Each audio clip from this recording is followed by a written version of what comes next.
Yes, there we go. We need that as well. So hello and welcome. So again, today we are going to introduce the concept of the 3 basic constitutions in constitutional iridology. And we are going to also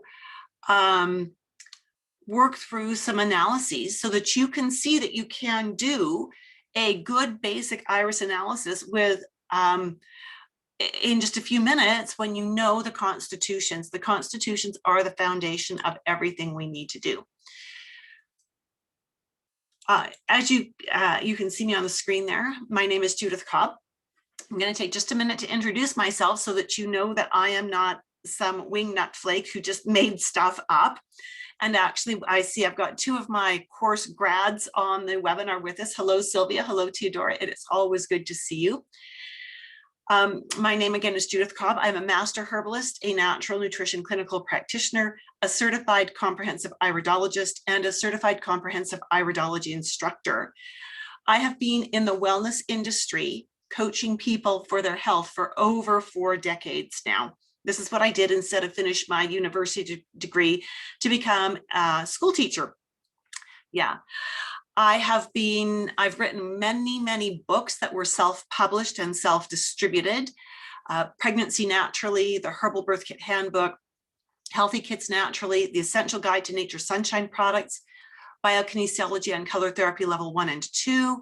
And my most recent book is the Dynamic Iridology textbook, which is a digital book that is available to all of my students who are enrolled in the Dynamic Iridology assessment system for holistic health practitioners.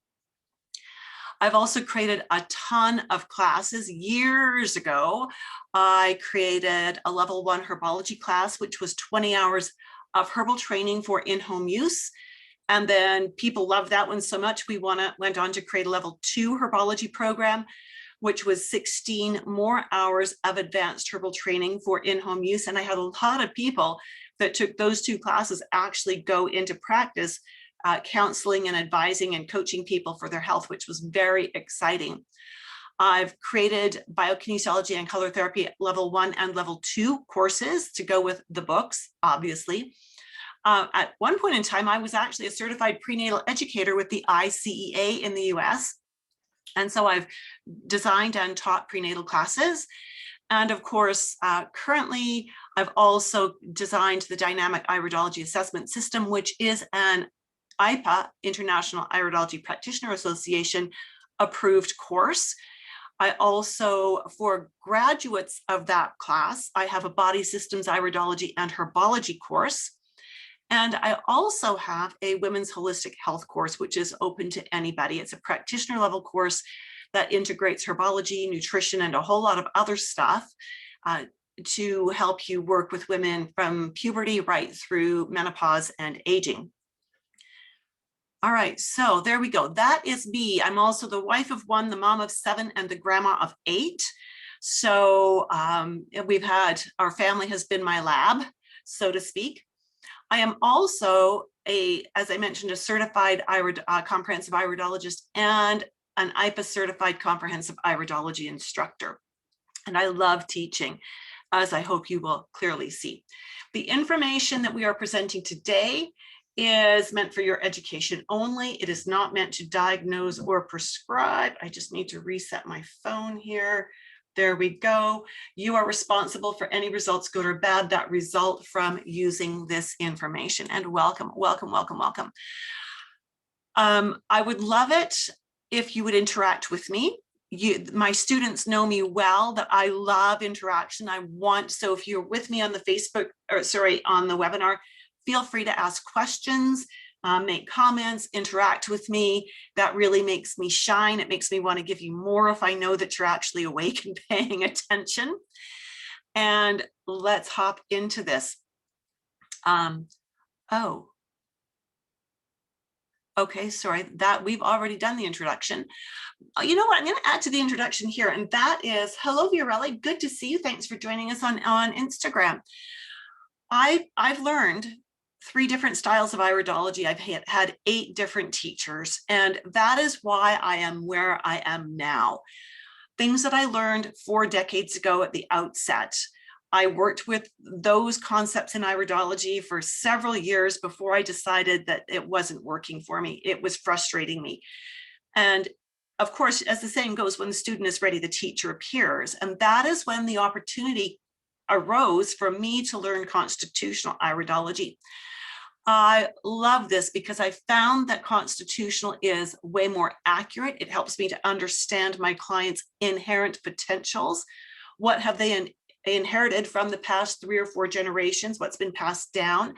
When I understand that, when I understand what their inherent potentials are as I look in their eyes, and when I put that beside the symptoms my client is having, it gives me a base to understand what's going on, and as importantly, to understand what questions I need to ask my client in order to really get to the root of what's going on.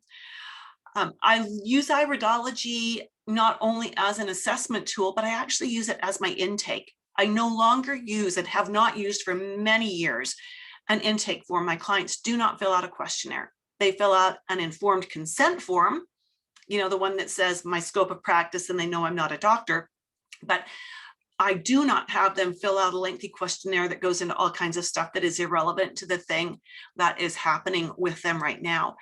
And so knowing that, we are going to launch into the concept that knowing constitutional iridology can help you do a faster assessment, can help you to be more accurate, can help you to build better and faster rapport with your clients because you're asking questions that are relevant to them. You're not shooting in the dark. And again, it eliminates the need for that intake form. So you're ready to look at some eyes. If you are ready to look at some eyes, let me know in the comments or in the chat, depending on which platform you are with me on. If you're ready to look at some eyes and to do a high-level overview of the first constitution. Katya, thank you so much. And Sylvia, yes, excellent. And Theodora, yes, oh, wonderful, I love this. Okay, the first one we're going to look at is the lymphatic iris. The lymphatic iris always has some blue in it. It may not be predominantly blue the way the one you're looking at on the screen is. We'll look at another example in a moment, but it will always have some blue. Betsy, thank you for that. We will always be able to see fibers. Can you see the threads? It looks like there's threads in this eye. In a lymphatic iris, we will always be able to see some threads, at least somewhere. Now, you can see in this iris in particular that we have some other colors here. Sometimes there are lots of other colors, and that's okay. As long as we see some blue and we see some fibers, we know we are working with a lymphatic eye. We know that as a broad base, when we are looking at a lymphatic iris, the common health concerns for them will center around their acid levels in their body and the symptoms that that can create. So I like to distill this down to things like asthma, allergies, arthritis, eczema, psoriasis, and kidney issues. Their health concerns, as you can see from that list, will circle around mucous membrane things, again, the acid levels and the lymphatic system. So when we are looking at a lymphatic iris, so again, it's got some blue and it's got visible fibers, I know that whatever symptoms they are bringing in for me to help them with will, to at least a certain extent, involve the acid levels in their tissues. So the acid, and we all know, and I hope we all know this, that when someone has elevated acid levels in their tissue, we're not talking about the stomach here. We're talking about circulating in their blood, bathing all of their cells. We know that that is going to create inflammation. It's going to create an excess mucus output. It's going to create surface irritations like eczema and psoriasis, and it's going to put stress on the kidneys. Does that all make sense? If that makes sense, give me a 1 in the comments, if that makes sense. And so fabulous, thank you so much. The internet is very fast today, that's great. So when I'm looking at this, then I can take it back a few steps, right? Because what we know about people who run high acid is that they have a higher calcium demand, right? We also, that higher calcium demand can, just let me to multiplying that. There we go. That higher calcium demand can create some issues with, again, further balancing of the acid levels, with bone structure, with nerve and nervous system kinds of issues, right? Is this all making sense? And we will often see in these lymphatic people, many times they will present with some kind of subclinical or clinical parathyroid or thyroid imbalance, right? So we want to ask questions that circle around all of those things. Things like, do they have heartburn? Now, I said earlier that this didn't necessarily relate to stomach acid. The fact of the matter is these people will usually be more prone to being under acid in the stomach, which can lead to heartburn and reflux, just like being over acid can. And being under acid in the stomach will always lead to being over acid in the blood and in the interstitial fluid and in the other tissues of the body. Does that make sense? If that makes sense, give me a 2. All right, because if you're not digesting things, you've got large molecules getting through that gut wall into the bloodstream. The blood needs to find a way to break it down, and that's always going to create an acid reaction at that level. And so I know to suspect things like that when I am looking at a lymphatic iris. All right, let's look at another example. This one is not an obvious blue. It's kind of a dirty gray blue, right? It's more of a gray than it is a blue. But in iridology, this counts as a blue. Any shade of gray blue, lavender blue, violet blue, a little bit of a green blue, that's all going to be blue.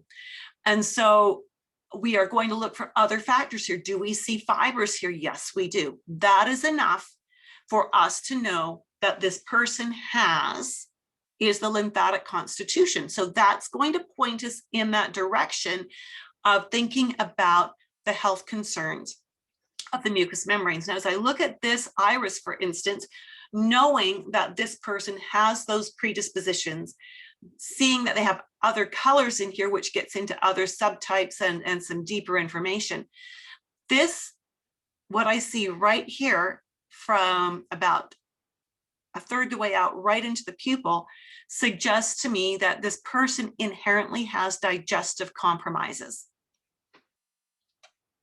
So when we put that on the blue, that tells us this person likely is going to be very over acid in their tissues unless they are using digestive support, unless they are making really wise food choices. Because just because the body doesn't want to digest doesn't mean it won't.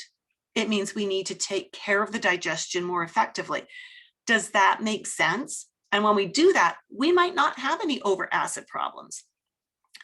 Most of us, however, that have blue and with the white fiber, with the fibers, will have some kind of acid problems in the tissues. Is this making sense? I'm going pretty quick here. I know I am.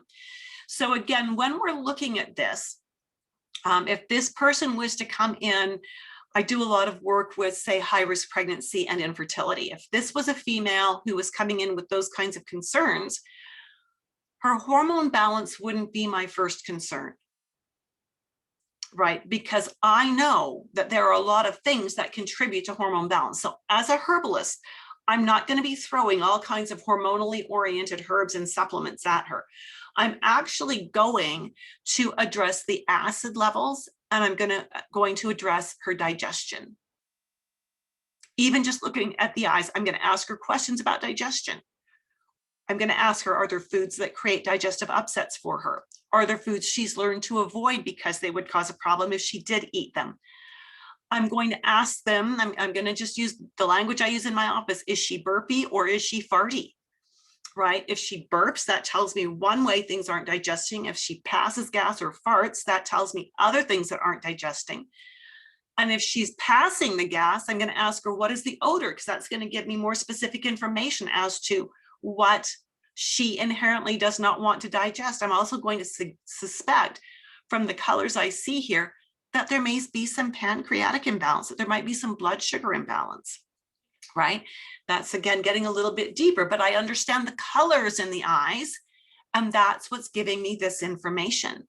So I'm going to ask her about food cravings. Does she crave carbs or sugars or alcohol? Right? Because that's going to create some imbalances. I'm going to wonder if she's had a lipid profile done with the doctor. I can't requisition lab tests, but I want to know what's her hemoglobin A1C. I want to know what her cholesterol and her triglycerides are. And I'm going to want to know if she's had a blood sugar test done, right? Because as I look at this, those things all become suspicious, right?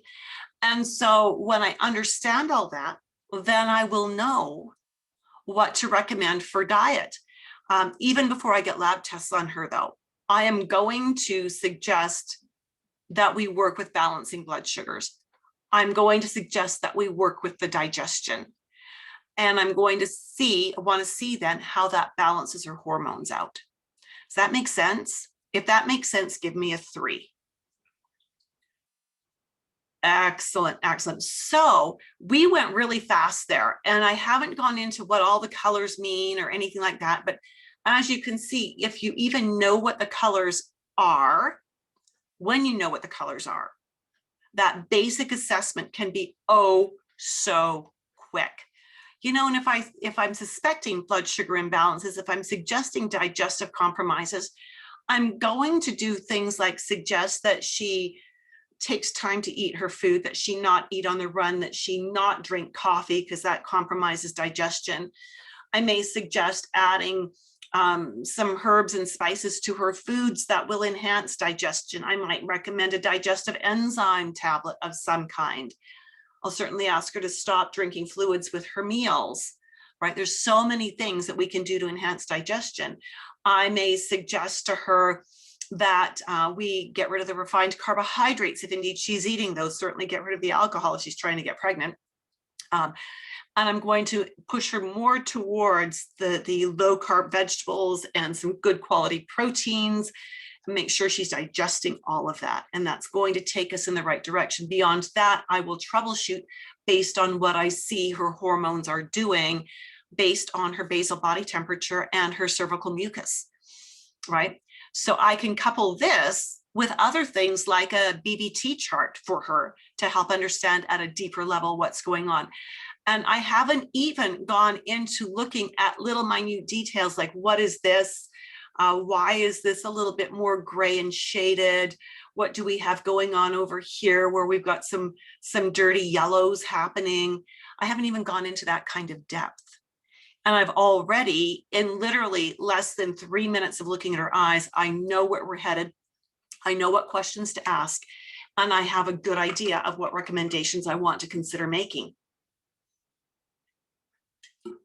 And again, I haven't wasted time on a questionnaire.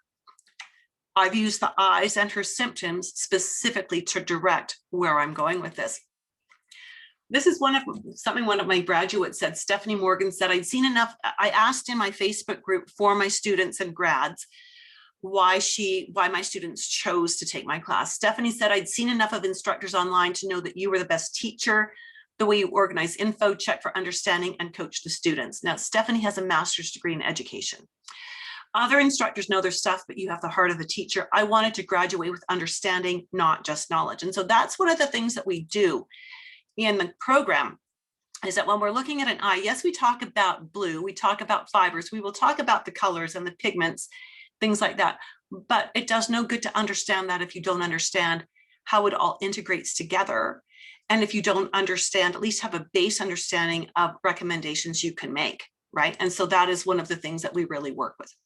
So that's your lymphatic eye. Next time you see a lymphatic iris that has any blue, and you can see the fibers, you know that their base challenge is going to be with their acid levels in their tissues. It's going to be that they are more prone to inflammation, to excess mucus production. And however that inflammation is going to show up, whether it is arthritis or eczema, so whether it's internal or external, those are going to be your key points to pay attention to. The next iris type we are looking at is called the hematogenic iris. Now, as you look at this image, you're saying that's a brown eye. Yes, it is. it is a brown eye. I want you to notice a couple of really key differences. Anne Murray is saying teenage acne is acid. It can be. It can also be hormonal imbalance. Sometimes teenage acne is from too much testosterone, right? Which, depending on whether it's a male or a female, you need to track back and figure out why is there too much testosterone. So there can be a lot of reasons for teenage acne. The hematogenic eye type, or the brown eye type, what you're going to notice here is that there is no blue in the iris itself. And you will not see any of those threads, those fibers radiating outwards. Okay, so the hematogenic eye is no blue, no green. You might have gold in here like we do on this image. So we've got some gold, we've got lots of brown, but we don't see any visible fiber, no visible blue, no visible green. That's how you determine if this is a hematogenic iris. Now, when we talk about hematogenic, hemoglobin, blood, right? So we're talking here about the blood, how this person makes their blood, how their blood functions in their body. And we also want to be considering liver, because liver plays some significant roles in how the blood is made. So when we are looking at someone who has a hematogenic eye, hello, Stephanie. Hi, Coco. Good to see you on the Instagram live with us. Thanks for being there. When we see a hematogenic eye, we know that these people can have quite a few risk areas, if you will, or areas that we want to be looking at to see if we need to pay attention to them. The spleen, which also has really key roles in blood formation. We need to look at their stomach and their digestion. So we need to see what that's like on the iris. We need to ask questions. I always ask questions about stomach, digestion, and elimination, right? We want to, with the hematogenic eye, we want to also ask questions about circulation and heart, if it's appropriate. But that's another area that a hema person can have challenges. Varicose veins, pH tends to, their pH tends to be more alkaline. And so they actually need a little more acid to promote their mineral assimilation. They often will end up with their calcium being out of balance. Hi, Kadri, good to see you on Instagram. And because their minerals tend to be out of balance, or tend to want to be out of balance, we know we're going to have to really watch their endocrine system and their metabolism, because those are both mineral important. Anne Murray is asking, is it harder to get a good image of hematogenic eyes? My eyes are very dark and hard to see the definition. Anne Murray, I'm going to say that it really depends. It's not harder. You just need the right lighting and the right equipment. When you've got the right lighting, you can get magnificent images of a hematogenic eye, and a hematogenic eye can give us every bit as much information as a lymphatic eye. So it's not harder when you've got the right equipment. So as we look at this eye, again, we've got this overall brown, and that teaches us that we are going to be really focusing on things that have to do with the blood and the the blood and the liver. And that's where our focus is going to be with them. And there's so much information in this eye, from this little pigment down here to the fact that we have these rings coming around this way and lines radiating outwards. We've got this white milky film at the edge of the iris. I mean, these are all giving us bits of information. We've got a slightly different brown tone at the inner edge of the iris. We've got quite a texture here next to the iris. A lot of information here. But again, when we layer that against what our client's symptoms are, it will direct us as to what questions we need to ask, and it will help us to have a deeper understanding of what our client's needs are. So this is the eye of an Asian male. So, and this might be helpful for you, because his eyes were very dark and we just pumped up the light appropriately. And again, we have no visible blue or green, no visible fibers radiating outwards. So we know this is a lymphatic iris. He came in support of his wife. which was really sweet. They actually, in support of them as a couple, they were working on trying to get pregnant, had been trying for 3 years with no luck.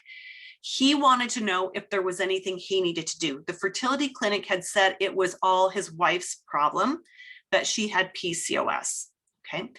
And there was, they could do metformin and that was about it. He wanted to know if there was anything that he needed to do. So we looked at his eyes, and he had a sperm analysis that he brought in, and his semen analysis was like rock star.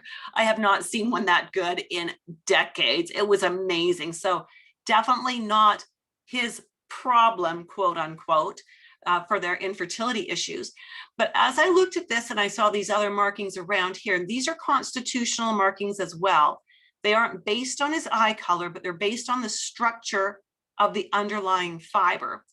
So what we saw was, that the first off, the predisposition towards the hematogenic, the brown eye with no visible fiber, which does suggest that there could be that bit of a liver thing.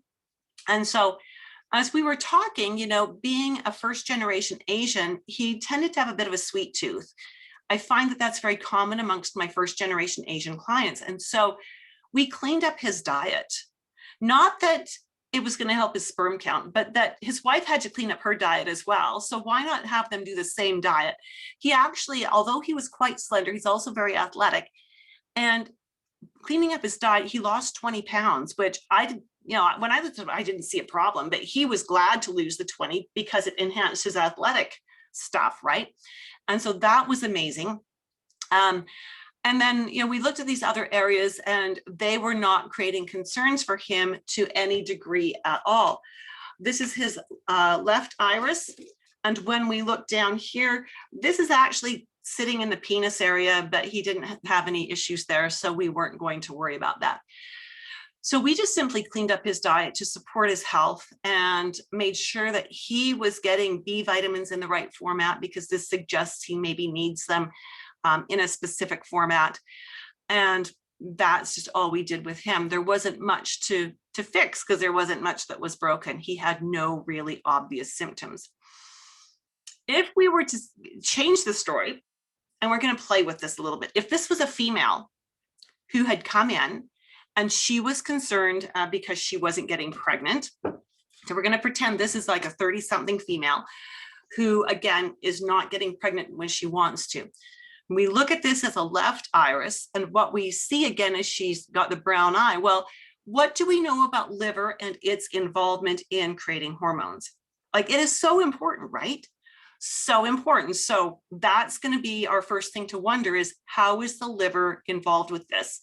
What is the diet doing? Now, we're going to say she's a first generation Asian as well, kind of has the sweet tooth, the high carb diet, which is going to mess with the lipid panel. It's going to mess with the hormones, right? And so we did the diet cleanup with her. We would do the diet cleanup with her to bring her lipid panel and her blood sugars into balance. And I can see that that's what we need to do based on what we see with just her eye color. Her eye color juxtaposed against her symptoms. So we haven't even gone into the fact that in a female, this is sitting in the uterus or the vagina. I mean, if I saw that, I would certainly ask, had she had an ultrasound, did she know if there were any abnormalities, particularly in her uterus? There's some things here that suggest she might want to have a kidney predisposition, but that's not going to be my first concern because the kidneys are not as involved with the hormones. We've got this up here that suggests something in the pancreas tail, which could be an issue when we're talking about overall hormones with a woman, right? But this pancreas tail is going to be playing with the liver, because the liver and the pancreas work together to balance blood sugars and to regulate hormones, right? So just looking at the fact that she has a brown eye, a true brown eye, a hematogenic eye, knowing that she struggles with fertility, I am going to be looking at the liver as her first line of therapy of action to help correct her. Is that all making sense? If that's making sense, give me a 4. Yeah, excellent, fabulous. Okay, so this was another one of my students. Mike Knapp is a naturopath from Arizona. I asked him as well, why did you decide on my class? Because there's a lot of courses out there, right? A lot of courses available, and a lot of them with all these interesting things that have been happening in our world in the last 18 months have gone online. I've been teaching this course online for way longer than the shutdowns. But Mike said he was looking for an interactive online platform with an experienced teacher and practitioner. You said the fundamentals of iridology could be learned in this format, and that's what was delivered, plus a lot more on how to integrate it directly into current practice. I'm very happy with the training, so thank you. Fabulous, absolutely fabulous. So we've done 2 of the base constitutions. We've done lymphatic, which has the predisposition towards being over acid. We did hematogenic, which has the base predisposition of liver and blood issues, and yeah, and that's and being too alkaline, right? So we need to maybe beef up their acid level. Then we have the hello mother and hello home by 28. Good to see you. And Sarah and Peggy. Peggy's on Instagram with us. She's another one of my grads. Looking at the biliary iris. Now, this one is a little bit harder for most students to get because it's in the middle. We started with lymphatic, which is blue and visible fibers.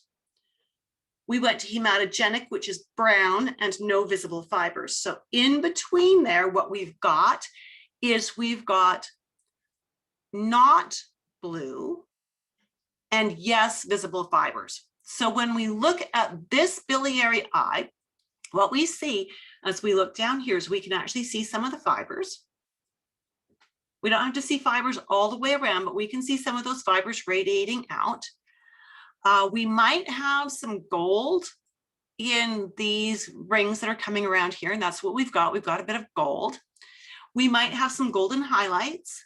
We might have some areas that are a bit darker. There might be a darker area surrounding the pupil, but we're not going to see any blue. Because if we see blue and have fibers, that makes it lymphatic, right? The fact that we have no blue and yes fibers means this is biliary. So when we're talking about biliary and we look at bilious, bile, again, here we're looking at liver things. We're looking at liver, we're going to be looking at digestion, as in the stomach especially, and somewhat the intestines. We'll be looking at gallbladder, we'll be looking at pancreas.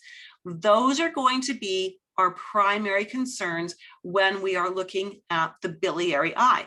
So when you think it back and you understand what the liver does and how many different things that it has its fingers involved in, your liver does 500 different jobs, literally, right? From detoxification to managing your cholesterol to making fats when you've got to storing glycogen, to making fat when you've got too much sugar in your bloodstream, to, I mean, I don't know all 500. I'm certainly, if I did, I wouldn't waste your time listing them all, but it's very, very busy. So we have to look at this and ask, what is our client's concern?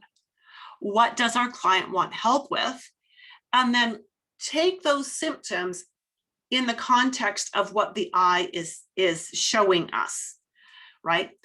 Oftentimes with a biliary eye, hello Samim, good to see you. When we're looking at a biliary eye, again, because we're looking at digestive, liver, gallbladder, pancreas, we are also looking at an elevated risk of digestive compromises of various sorts. We may be looking at issues that are rooted in liver, which could be buildup of toxins, could be not balancing the cholesterol properly, could be not helping to manage the hormones by breaking down hormones that have done their job. We could be looking at gallbladder, a predisposition towards gallbladder issues. We could be looking at a predisposition towards blood sugar types of things, inability to complete the digestion of carbohydrates, because that's also a pancreatic job. And so we need to understand what the body does, what those organs do, in order to balance that with what we see in the eyes and to balance that with what the client needs help with. Iridology is never about us telling the client, you have this problem.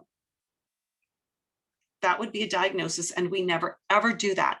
Instead, with iridology, we look, and again, we layer up the information with what the client has brought in, and then we ask questions to understand more deeply.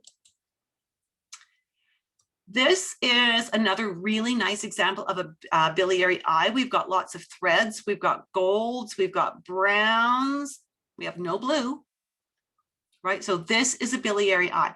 This is the eye of a young man. He was 11 years old when I took these photos. And actually, he's a most interesting young man. He's actually quite brilliant. He gets top grades, often gets the top student award in his grade at school. Like his average is like 98% or something ridiculous like that. He's very, very smart. He's very, he's not stuck up. He's very athletic. He's my grandson. He's perfect. What can I say? And so, but he is a really nice young man. I think he's 15 now. Oh, bad grandma. Don't remember how old my grandkids are. And so interesting though, when just after we took these pictures, he loves animals so much. He went to his mom and he said, "Mom, I love animals. I don't want to eat animals anymore. I want to be a vegetarian." And his mom said, "Well, if you want to be a vegetarian, I will do the research. I will cook that way and I will eat that way with you." So she cooks vegetarian for her and one son, and she cooks omnivore for her husband, who's our son, and their other son, right? So talk about a good mom. And so what they found when they started feeding this very athletic, elite athlete, he always, when he tries out for soccer teams and things like that, he's always on the elite teams. What they found out was that he actually does way better on a vegetarian diet than he did on an omnivore diet, whereas his older brother does better on an omnivore diet than a vegetarian diet. So as we look at this and we see this brown that is centered around the pupil, so right from the pupil's edge right out to about here, this again all suggests that there may be a predisposition towards some compromise in the digestive system. Animal proteins can be really hard for some people to digest, especially the flesh proteins. And that's what he found. He found by experimentation, because I certainly wasn't coaching him, I was just practicing with my new camera. And they hadn't asked for my advice, so I've learned to not give advice when it's not asked for. But as I heard that he had done this and that he was feeling so much better, that his energy was up, his gut felt good, it made sense to me that the way they were eating was easier for him to digest. So he was getting more nutrients out of his food that was fueling him more efficiently and just working really well. Now, his mom has very similar eyes to this. And she, of course, went vegetarian with him and loves it. She feels so much better. So that, when we do a family dinner and have them over, I always ask, "What can I cook for you? We are doing chicken or we're doing beef or we're doing whatever. What would you like me to make for you? And can you give me a recipe so I can make it right?" And she is very good with that. Sometimes she'll just bring their own entree and finish the prep here and save me the effort. But sometimes she'll tell me what to do and how to do it, which is fabulous. The other thing to watch for, again, is where the pigment is sitting. So this is a right iris. This suggests that this young man could run into some problems with throat or thyroid. And knowing that, we just want to pay attention to his everyday life. Is his energy staying good? If it is, then I'm not going to worry about those things. If his energy is starting to go down in spite of maintaining good eating habits and a good active lifestyle, then I would suggest, maybe we need to look at that thyroid, make sure that it's not going hypo or hyper on you. Let's keep you really healthy. So we can use this to look for and watch for issues that may happen in the future.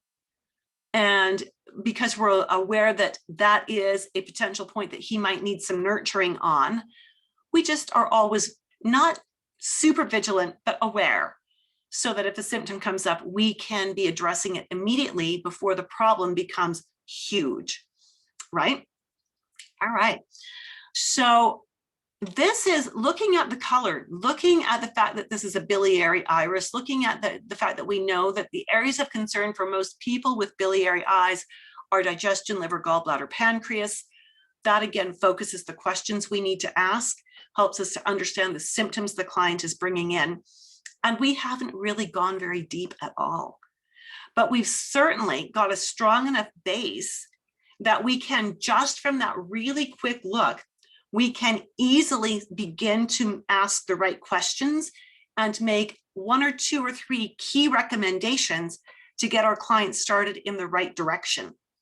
And that is very, very important. We don't need to be doing these great big huge life-changing, like 47 things you need to change to make your health better kinds of programs. 1 or 2 key changes at a time, maybe 3 is all we need to do at a time. Let the client adapt to those changes and then build on that with another couple of changes.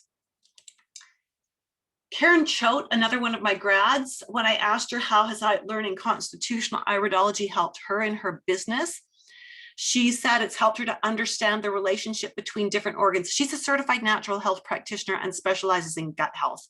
She had many years of training before she came into my course. So iridology has helped me to understand the relationship between different organs and organ systems more in depth. Iridology also gives me an advantage of seeing potential for different genetic traits and qualities that may be underlying. By observing the constitution, for example, you can extrapolate how the person's body will likely respond to applications of healing methods. Therefore, it has helped me to expand my knowledge and increased efficiency at providing more precise recommendations for health-oriented options. I love that. That is amazing. Here is a client of mine. She came to me. Okay, let's do what we know so far. She's lymphatic, right? We know she's lymphatic. She's blue eyes with fiber. What we see beyond that, so we know she's prone to being over acid. She's prone to mucus in her system, like she doesn't get snotty or anything, but that's what her predisposition is. She's struggling to get pregnant, which can be a hormonal thing. Hormones can be messed up by being too acidic, by also having too much mucus in her body, right? Those things can keep you from getting pregnant. She has a very clean diet, primarily organic. And so if I was to dive a little bit deeper than just her basic constitution, because her diet is great. The first thing I wanted was a BBT chart on her. So she started charting. And what we saw was that she shows temperatures that suggest hypothyroid. So knowing that, we went in and we started to tweak her diet and to take away foods that tend to suppress the thyroid, to put in foods that tend to build up the thyroid. We also use those kinds of supplements. We know also from other markings in her eyes, like the fact that she's got quite a few of these, tells us that she's prone to endocrine imbalances. So that teaches us more about what we need to do with her diet. And we know that she is prone to holding her stress in close. She doesn't release stress easily. And that this is going to also make her a little bit predisposed to constipation, which doesn't help with trying to get pregnant, right?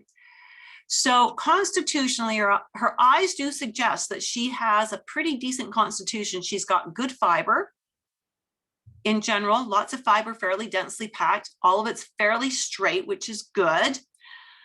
This suggests that she might be a little bit prone to leaky gut. But again, her diet is really good. So that's going to minimize the risk associated with leaky gut. When we look in this area from the edge of the pupil to the collarette, what we see is she's prone to not digesting her proteins very well. So we wanted to give her some support there. And the color of this suggests that she may not, and especially down here and here, she may not handle her blood sugars very well. We also see that she has some fibers running through strange angles in the ovary areas. And that might be a part of why she's not getting pregnant. So what we did with her Knowing all this, there was really not much to change in her diet because, like, I want to live with her. She eats that well, right? So we put her on a good prenatal vitamin. That was the first thing. We added some of the L5 MTHF methyl tetrahydrofolate, which is the accessible version of folic acid. We added in some nerve nutrients because she looks like she tends to stress and hold her stress fairly well. Like, we've got this being close to the pupil, and we've got these wrinkles out here that suggest she internalizes stress. And we also added some N-acetylcysteine. Now, she had done some very deep medical work, discovered that she had scarred fallopian tubes that she had recanalized, which is a really intense process. And then she did conceive after that, but she miscarried.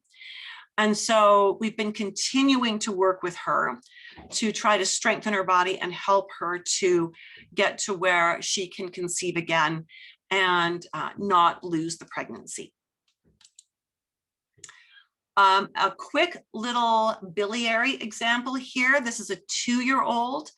And, you know, it can be really challenging to get photos of a 2-year-old. So we did great to get these photos of this adorable little 2-year-old. This is actually the niece to the little girl, the woman we just looked at.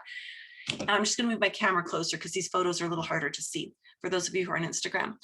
Excellent diet, organic from scratch, fabulous home. Mom and dad love each other. They're both very involved with this little girl and her older sister's lives. They're very much hands-on parents. What we see here is that she's starting to have meltdowns, the terrible 2 meltdowns, right? And she was starting to get lots of colds, which wasn't working well for her mom. She doesn't go to daycare. She has a nanny and her grandma that take care of her when her parents are at work. In her left iris, which is this one, we see that she is definitely biliary. We've got fibers visible, we've got browns, we have no blues, we've got no white in there, so we know she's biliary. She's got the rings coming around, which says that she internalizes her stress. We've got some indications at the edge of the eye, a little hard to see, and those of you on Instagram probably won't be able to see this, but around the edges a little bit, we've got a little teeny bit of blood vessel accumulation. We call that netting. And this ring that is around the center of her eye is quite close to the pupil again. So when we look at this, what we did with the family was we encouraged the mom to give this child lots of physical activity kinds of things, put her into tumbling classes, dancing classes, get her painting, get her drawing, get her really being creative.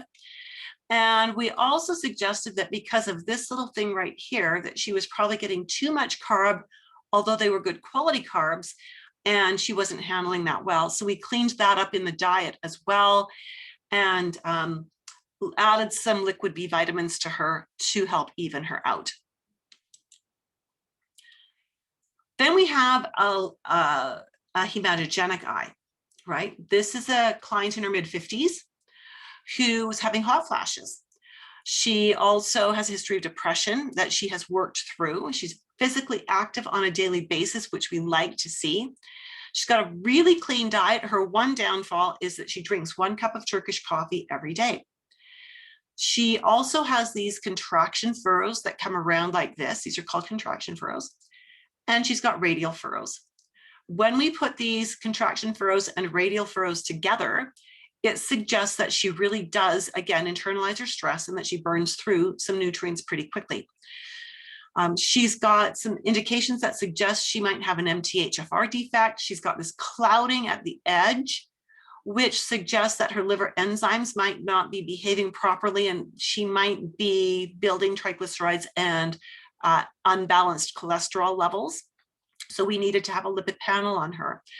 We also see that she's got lots of blood vessels here in the whites of her eye, which suggests circulatory congestion. So, but her big concern coming to me was the hot flashes. What we did with her was very minimal because she's already has another really excellent diet. Like, she's another client that I want to live with her because she eats so well, except for the coffee, right? So we suggested come off the coffee for 10 days and see what happens. When she did that, and then she went back on the coffee and she came back in to see me, I asked her how it goes. She said, oh, great. You know, when I was off the coffee, I didn't have any hot flashes. I said, so what have you decided to do with the coffee? She said, well, it's the only thing I do that's not really good for me. I really enjoy it. I'm going to keep it. Right? There's nothing else I can do. There's no herb that I can give her. She was already on hormone replacement therapy, and that wasn't overriding the coffee. The only thing that had worked for her was cutting out the coffee, and she didn't want to cut it out. So all I could do was love her and let her know that if she ever decided to change her mind and wanted more help with the hot flashes, to please come and see me again. But as long as she was drinking coffee, my hands were tied. All right. Sometimes clients are like that, right? We aren't here to make them do anything. We're here to educate them and help them to understand the options so they can make the choice that works best for them. Just take a little minute here to introduce the course. The next course start date is September 9th. We just started a new group through last night.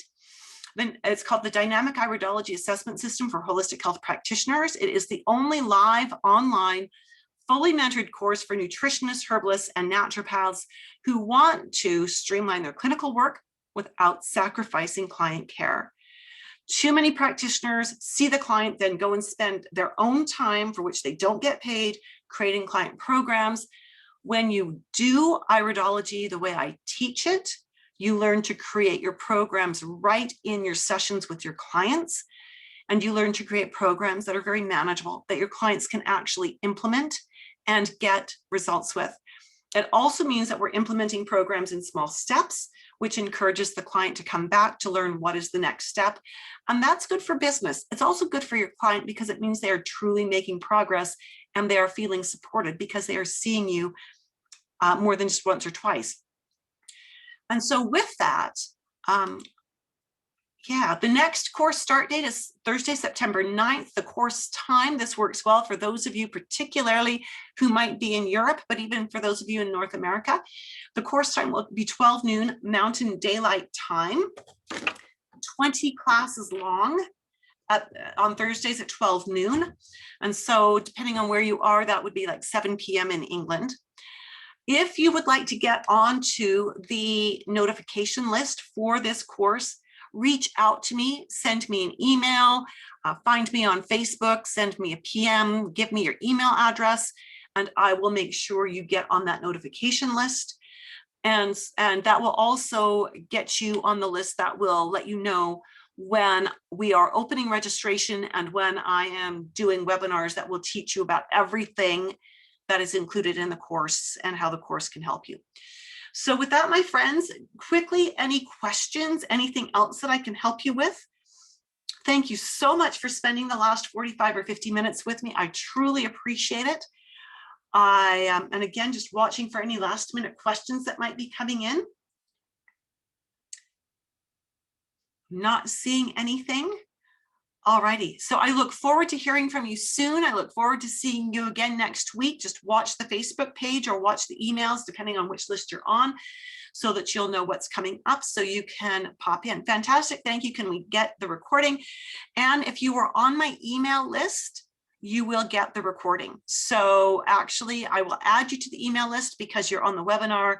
I will automatically add you. And yes, you will get the recording. It will probably come out on Saturday. Fabulous. Alrighty, look forward to talking to you again soon. Have a fabulous weekend. Take good care. Bye for now.